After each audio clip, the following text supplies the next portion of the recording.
Hello, my darlings, and welcome back to This is Mariya.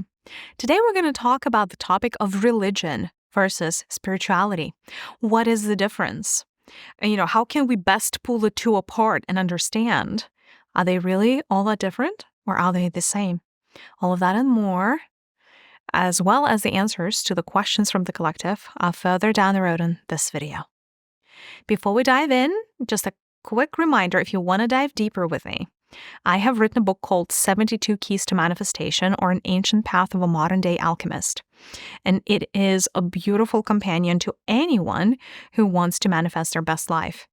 It has 72 keys, one per day, that would help you tap into your dormant potential, would help you understand how energy informs manifestation and what you should do to attract anything you want into your life. So, it's going to be a ride of a lifetime, so I highly encourage for you to check out the book. It's available on Amazon and on Audible.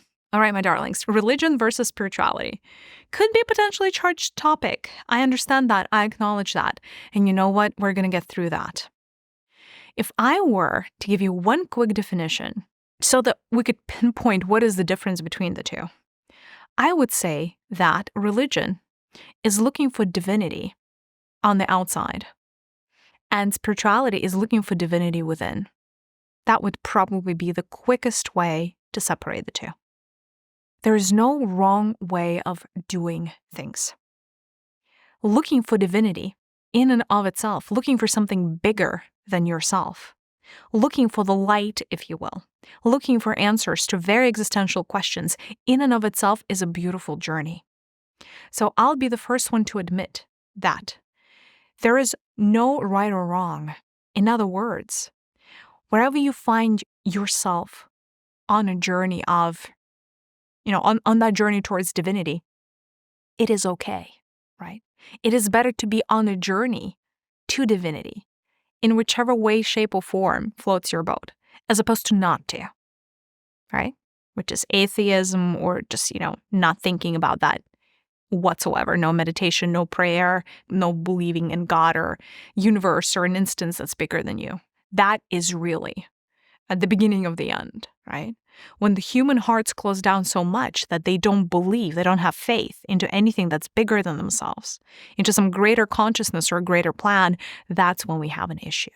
I would say another difference between religion and spirituality is this. Religion is faith that the greater consciousness exists. Spirituality is a knowing that greater consciousness exists. And those are very, very fundamentally different ways of perceiving reality. Anybody who is religious wants to believe there is a God, and your devout, Christians and devout Muslims will tell you that they have so much faith that God is real. And that is beautiful. But faith is still not the same thing as a knowing. Because with spirituality, you have a knowing that source consciousness is real. The further down you go on the spiritual path, the more you go through the different cycles of awakening, you may actually have very specific encounters with the consciousness that we refer to as source, or God or goddess, right? Certain mystical experiences connected to that consciousness. You may even develop a one-on-one relationship of guidance between you and source. So it's a knowing, right? So faith is not required in spirituality because there is nothing to believe. There is everything to experience. And so for me, religion is something that is really centered around cultivating the belief in oneself, right? Belief or faith or what have you. Whereas spirituality is all about exploration. Spirituality invites you to explore, to rise up through the chakras, to keep shifting your energies, right? So it's a journey of exploration, right? You don't need to believe anything in spirituality. In fact, it is completely okay to question everything, because in spirituality, you find your own answer. Religion is very different. Religion, depending on which one you subscribe to, is a predetermined path to greater consciousness, right? It is almost as if there was a path that was found, or one road. And if you start anywhere, but like really, if you start anywhere on that road leads to one place and one place only.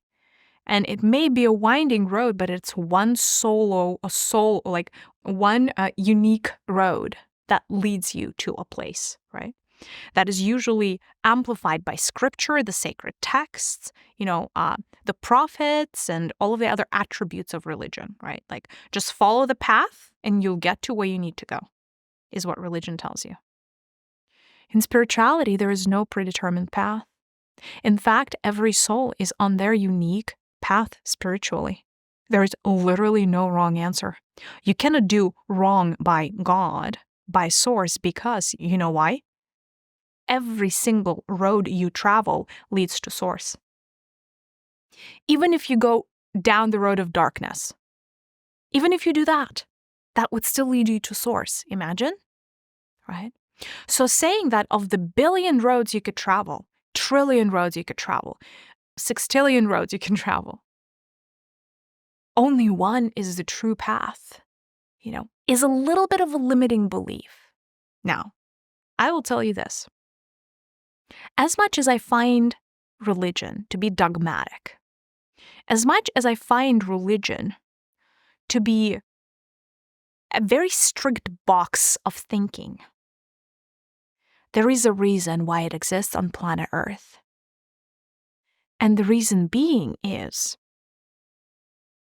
having religion is actually a stepping stone to true spirituality. In other words, it's really hard to go from 0 to 100. There are so many steps in between. And so as, let's call them masters, spiritual masters, some of you call them ascended masters, right? But let's just agree that there are beings on the other side, non-incarnate beings, that are curating the evolution of planet Earth. Now, these beings are extremely wise, and they have great pattern recognition. They're also here to experiment, right? And they are hosting various experiments on various planets in the Milky Way and way above and below, like way beyond the Milky Way. So there are a lot of experiments going through. And so these master teachers, call them, have a lot of data points to compare and contrast against. And as they were looking at planet Earth, trying to understand how to lead this wondrous creature called Homo sapiens into complete evolution and the rise of spirituality, it was not a trivial problem. It was actually a really complicated equation to solve. Because you bring too much guidance and there is dogma, you don't bring enough guidance and the path becomes so winding that most people never make it to the other side. Like ascension just wasn't happening, or rather evolution, right, wasn't progressing at a pace that was necessary. There were masters prior to the existence of organized religion as we know it.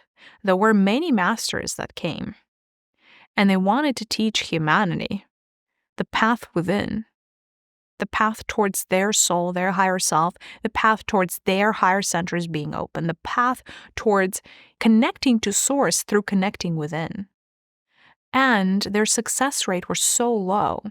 In other words, they had awakenings, right? And we are talking about, the denser times on the planet Earth where the energies were not so opportune to the awakening. But still, that was the time when the elders, let's call them elders or ascended masters, decided that something else needs to happen on planet Earth to serve as a stepping stone towards true spirituality, towards people feeling warranted and feeling okay around and about pursuing their own path instead of looking for somebody else to emulate or for a predetermined path to walk. That stepping stone was religion.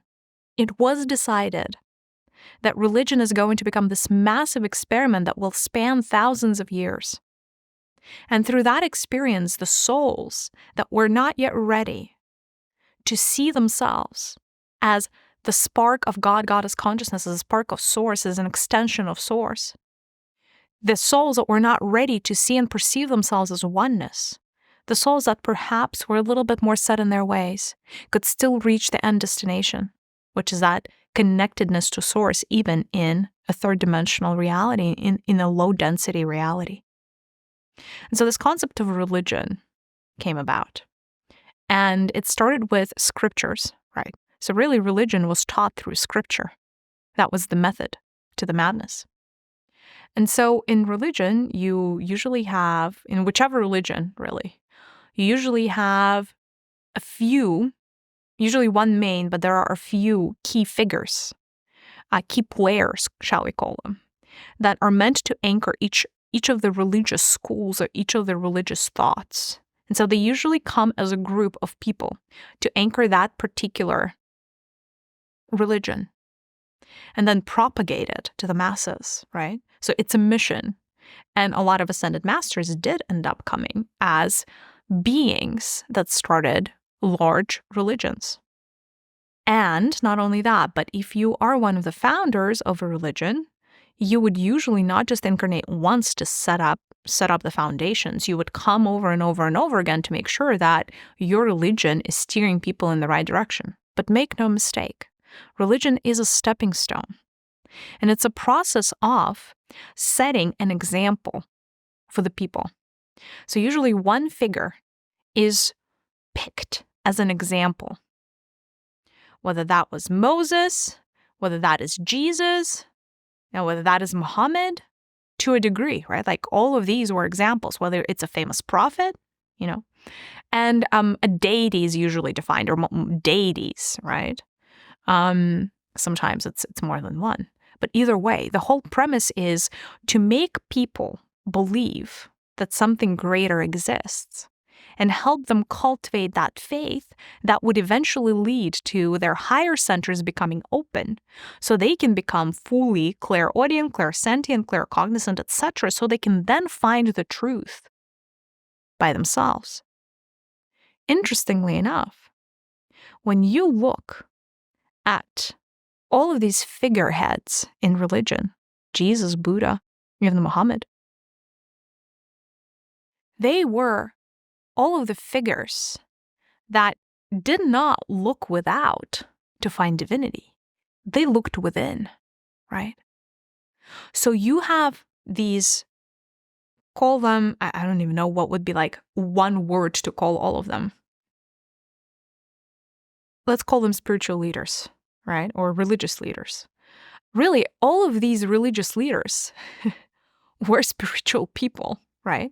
So what ended up happening is they went within for their own inner guidance, passed through their own trials and tribulations, passed the tests, spoke to spirit, right? By developing their higher centers. Because if you think Muhammad just randomly channeled Quran, you're wrong. You have to have a lot of special abilities for that, right? Any prophet of any major religion is an incredibly tapped in spiritual person. Then these people are venerated, they're written into a scripture, and they become a part of a religious movement. But their own path was a path within. Their own path was a path to find the answers instead of to read the answers in the book. And these are the people that started emanating enough light and they were able to anchor enough energy in their body that they become this pillar, this cornerstone of a new religion. Because make no mistake, it takes a lot of energy to create a new religion. It is not a walk in the park. It's hard work. And it requires at least one big figurehead and then multiple people around that one figurehead that is going to support the teaching and keep the teaching alive when that figurehead is dead. Religions are built on people being able to maintain religions. It's usually a core group of people, right? The apostles of Jesus.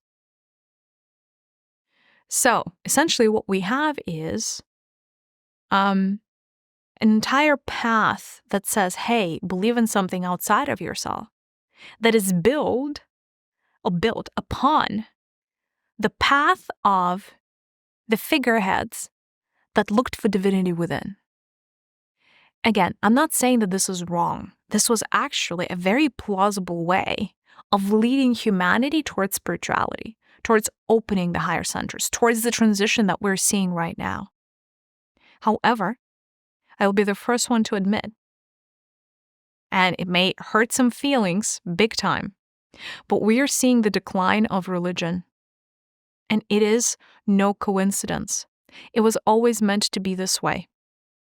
Because one thing always leaves in order to make room for another. And make no mistake, we are living in the times of the biggest spiritual revolution that the earth has seen in millennia. Because this is going to be the shift from the organized religion and looking without into spirituality and the looking within. And there's a lot more tolerance, right? There's actually no dogma in spirituality is what it is, because there are no wrong ways. Technically, there are not even sins. Technically, there is not even hell or heaven, technically, right? Outside of the sins that we believe in and the heaven and hell that we make for ourselves, right? All of this is dogma. Now, religion is an interesting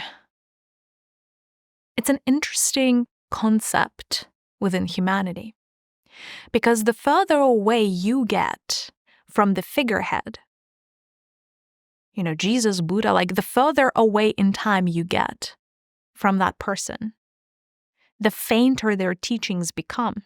Like the width of their teachings diminishes over time.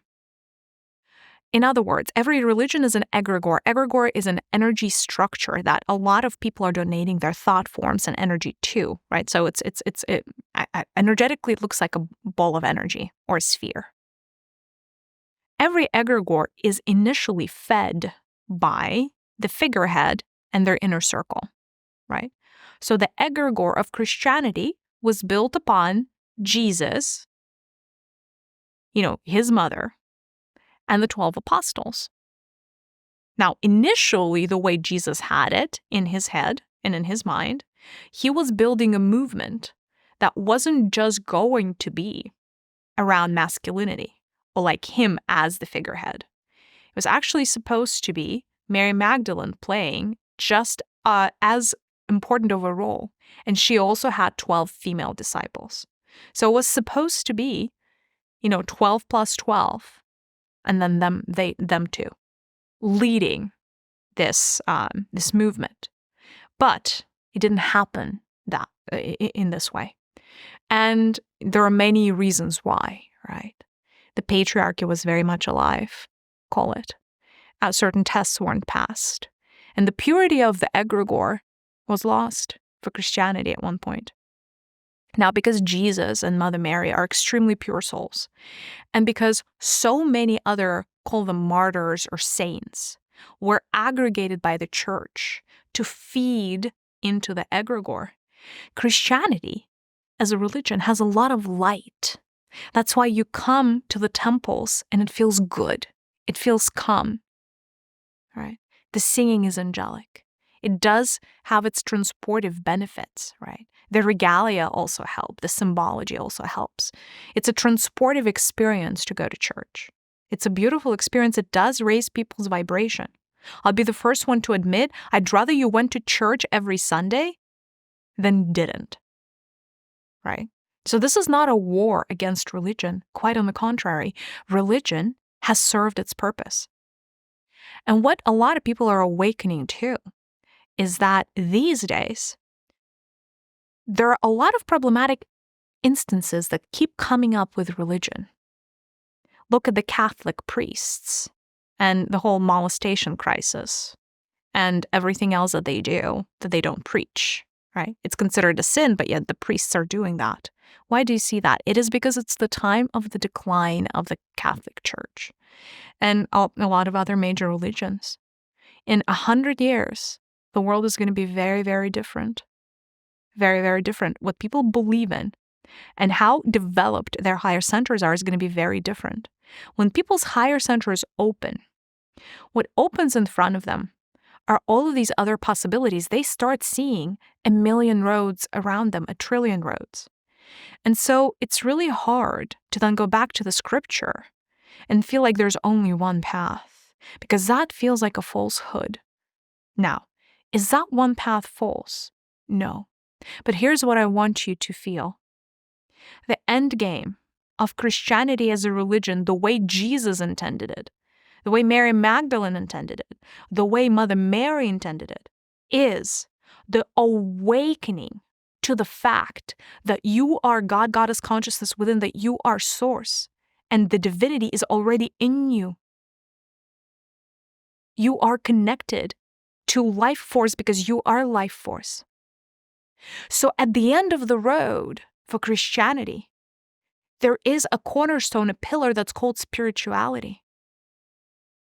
So once you actually kind of like migrate, and that may take you lifetimes, right? That may take people lifetimes, but at the end of that road that Christianity shows you towards is actually a realization that dogma doesn't matter. And there are all these other ways. Essentially, in some ways, you start thinking like Jesus. You start truly emulating how he lived, how he thought, how he perceived the world. Same goes for the two Marys. So you really approach their state of consciousness the further down you go as far as the religious path. And there's no right or wrong way of moving, right? Religion offers a very plausible path. So does meditation. It is also a very plausible path. It's one of the paths. It's not the only path, right? And it's up to you to choose. And perhaps the biggest issue I have with organized religion and where it has been taken lately is all of this dogma and all of these rules, all of these things that have been decided behind closed doors by people that just wanted to control humanity. That was not the teaching of the masters. That was what human greed and fear and need for control did to the teaching, and how they twisted the word, and how they made the word, like curved it and bent it to make sure that it serves somebody else's agenda. Unfortunately, there's not much light left in the egregore of major religions today, because every major religion, at its core, has division and separation. And there's one thing I'll tell you about division and separation. The only place it can lead to is death, eventually. All division and separation leads to death. All unity and connection leads to life. So anytime an egregore preaches division, like quick example, angels versus demons, the believer versus the non-believer, the follower of Christ versus the non-follower of Christ, all of these are aspects of division. If that is so much in the fabric, in the DNA of a creation or a phenomenon, such as a religious movement, it can only end one way, in its death. That is the only option. Because all things that preach separation, one way or another, intentionally or unintentionally, eventually die out. Because that is not the ultimate truth. That is not the ultimate end game. And yet, I want to give the credit where it's due. I think we should acknowledge the very important, the critical role that religion played over the past, 6,000 years, call it, that really led humanity to this point in time where awakening en masse is even possible, where it is possible for people to have a variety of mystical experiences, and where it is possible for people to feel God and to feel this bliss and to feel this light in their bodies and outside of them without necessarily having all of their higher chakras open. So I want to give credit where it's due, and religion has served its purpose. And now is the great transition time. Please remember there are many ways for you to walk, many paths for you to choose, including religion, right? Just know that at the very end of that, there's a whole new path that unfolds, and that is the path that you pick for yourself. I wanted to see if the collective had any questions around this topic of debate between religion and spirituality. And whatever source the collective, I'm here to receive a question. The question is, are you saying that Jesus was spiritual and not religious? Yes, In no uncertain terms, I am saying that Jesus was an initiate of, well, first he was in a scene, right? Which is a kind of like a secret, well, not so secret anymore. It is a Jewish community that has practiced spirituality. And they've been incredibly tapped into everything from astrology and numerology to the sacred rites and rituals of Egyptian gods. And these scenes within their community held this collective memory of the true history and of what actually happened on Earth. So he was extremely tapped in. And yes, all of his higher centers were extremely open. He had full-on telepathy, like his telepathic channel was open. He had like a very, very strong channel connecting him to source consciousness, yes.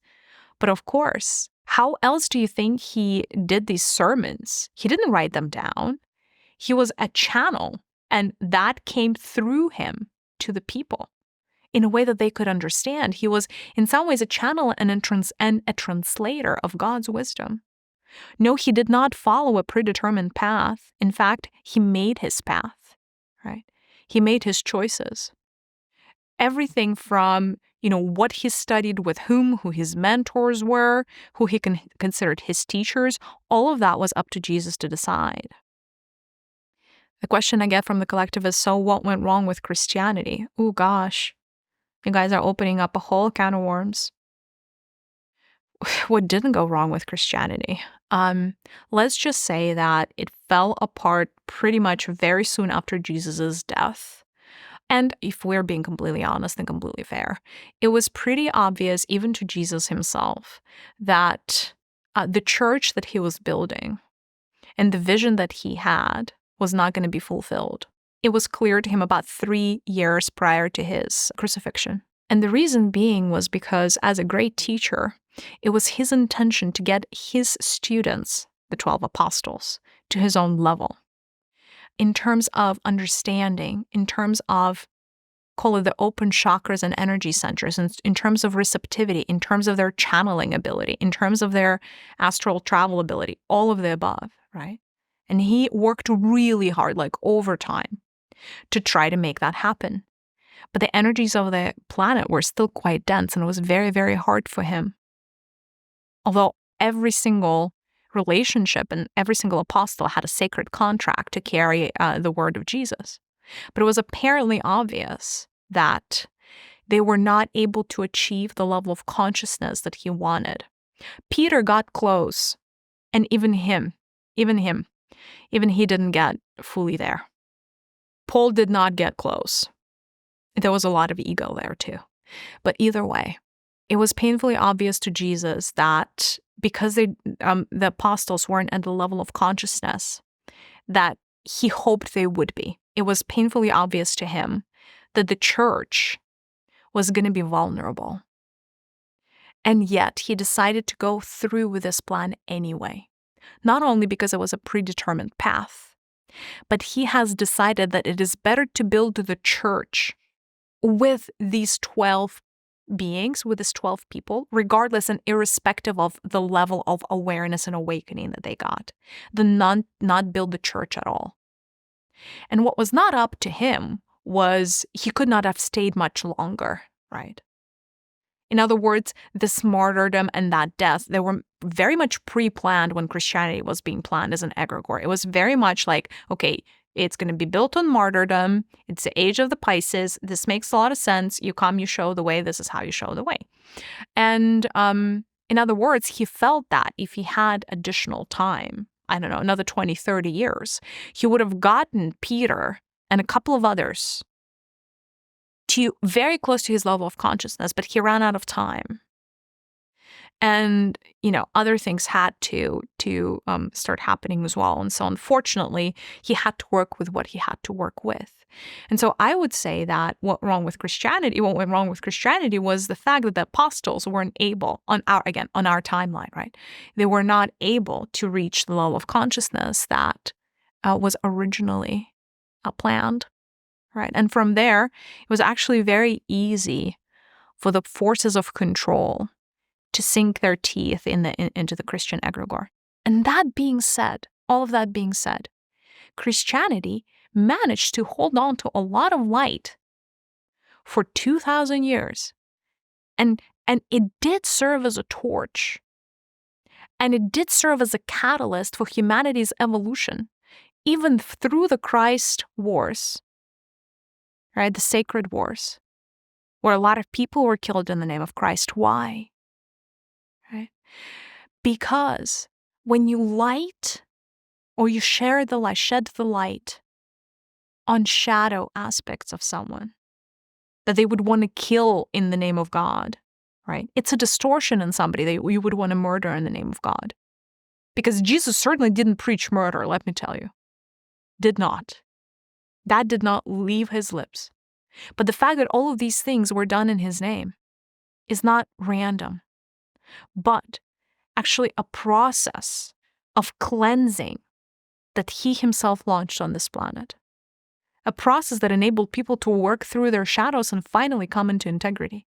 And yes, sometimes it came through very violent circumstances, but it was a purge and it was a cleanse and it was necessary.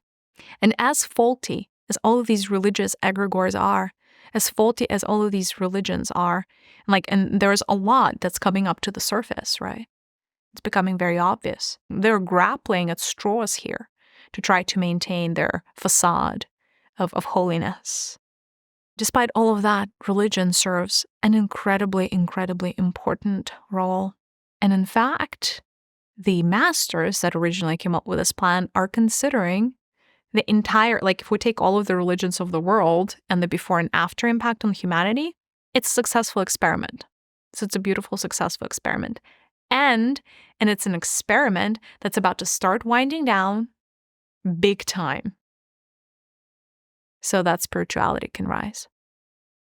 I wanted to see if there is another question from the collective, anything about religion versus spirituality. The question is, so how do you define spirituality? Is it meditation? Is it all your chakras open? Oh, that's a thing, isn't it? Searching for divinity within requires no definition because every path is unique. I will tell you that true spirituality as a process, whether you look at it through multiple incarnations, follow a trace of somebody through many incarnations, or you just follow that one person through one incarnation, spirituality usually has a very interesting byproduct, a correlation. The more you go within, the more your vibrations rise. So essentially, spirituality is a process of ascension. Gradual, very gradual, right? Because your vibrations, your frequency rises. Until one day, you're not a vibrational match to planet Gaia and you move on to bigger and better things, right? You become an ascended master. So, you see, spirituality is not something you do. And it's not even a state.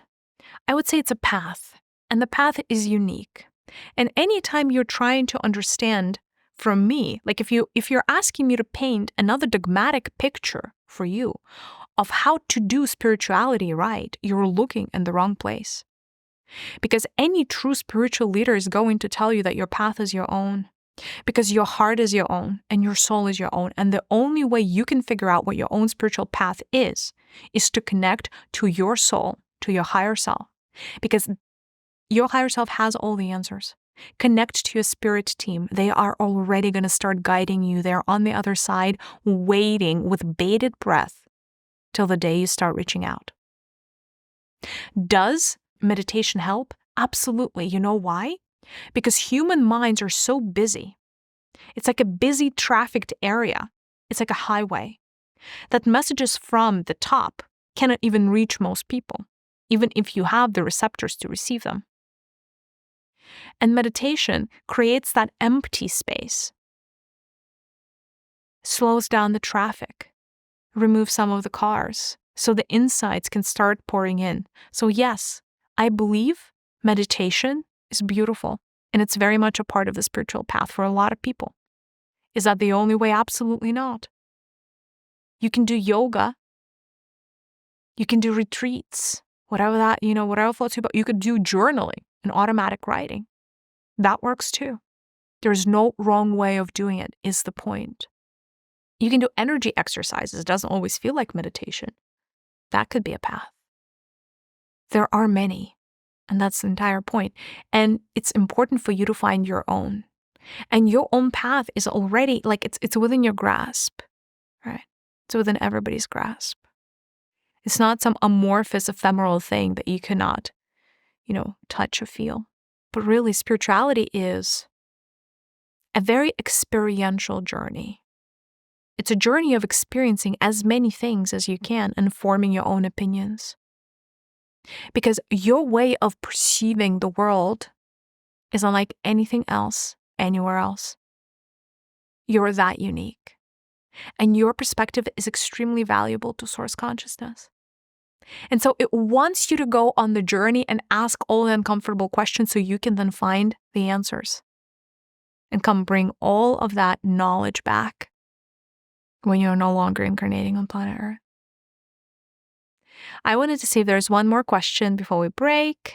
Religion, spirituality, anything you wanted to ask. So Buddha. Would you say Buddhism then? Because it's not really truly a religion. It's more of a philosophy. Is that a religion? Yes. Buddhism in my book is a religion. It's perhaps less dogmatic than some other religions, but it's very much a predetermined path. Do this, don't do that. Life is suffering. The middle way. All of that. That is still dogma, which is not to say that Buddha was not a great teacher. He was.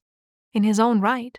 But he was looking for the answers within, not for the answers without. And so in some ways, when humanity is ready to graduate to the next level, the best thing to emulate Buddha is to not follow Buddhism down to a T. It is to follow the Buddha's way of going within and releasing the constraints. And Buddha had to do a lot of releasing. Remember, he was born into a royal family. He had a lot of shedding to do. Shedding of societal expectations, of his parents, of his family, around what he should and shouldn't be. And once he escaped from that cage, he felt liberated to truly start looking within and finding his own answers. And he did find the answers. And that is encapsulated in his teaching, which I consider to be religious. But yes, it's very much a religion for me. Doesn't make it bad, but makes it a stepping stone. Makes it a stepping stone. And it's beautiful. And so in some ways, if you're really looking for true spirituality, studying the scriptures is perhaps not the best way. Connecting to Buddha etherically, connecting to Jesus etherically is the way. Connecting to Krishna etherically is the way. Because that way they can become your own teacher, your own guide. And they never impose. Or connecting to any of the ascended masters, to be honest. They have a lot of wisdom to share. But once you start connecting to those types of beings, you will notice that they're anything but dogmatic. They want you to find your own answers. Because they understand how unique your path is. And so I guess if there's one thing that I want to leave you with is this. Have compassion for anyone, including yourself, regardless of where they are or where you are on your journey. If religion is what resonates with you right now, it is wholesome and perfect and in your greater good. If you're ready for spirituality, if you're ready to start asking all the uncomfortable questions and getting answers beyond, well, because we said so, or because that is just so, and you shouldn't be asking, then spirituality is your jam. There's so much waiting for you on the other side. I hope this resonated. Let me know in the comments if you're watching this on YouTube and how this is landing for you. I would love to hear your take on religion versus spirituality, what you found to be true. I'm giving you a big virtual hug, and I'll see you in the next one. Bye, loves!